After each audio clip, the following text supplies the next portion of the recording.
Mahkamah Agung Republik Indonesia bersama Otoritas Jasa Keuangan atau OJK menggelar diskusi intensif ketentuan aset kripto dan pinjaman daring.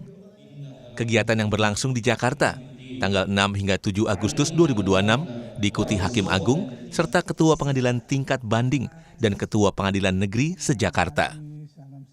Forum ini digelar untuk memperkuat kapasitas serta pemahaman hakim terhadap Undang-Undang Pengembangan dan Penguatan Sektor Keuangan atau UU P2SK dan regulasi turunan OJK seiring maraknya sengketa dan perkara hukum di bidang jasa keuangan digital.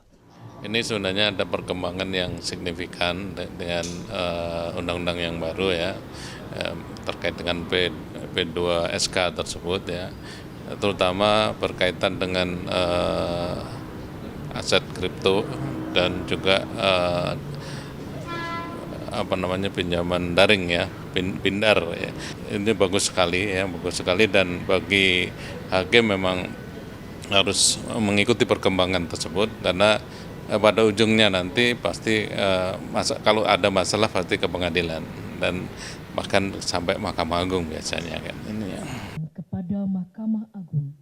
Penguatan pemahaman hakim menjadi krusial seiring beralihnya tugas pengaturan dan pengawasan aset kripto dari Bapepti ke OJK.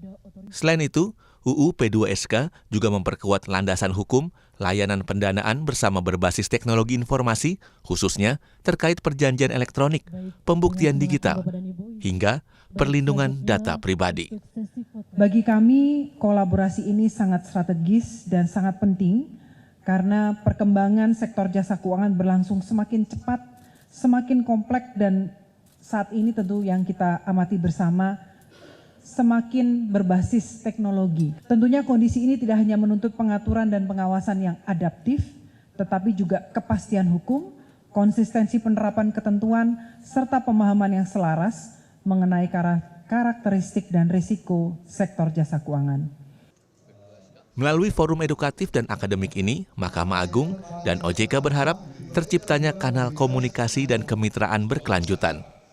Sinergi diharapkan mampu mendukung kepastian hukum di bidang keuangan digital, sekaligus memperkuat persiapan lingkungan peradilan dalam menghadapi dinamika sengketa di masa depan. Tim Liputan, Kompas TV. Baik Bapak Ibu yang kami hormati.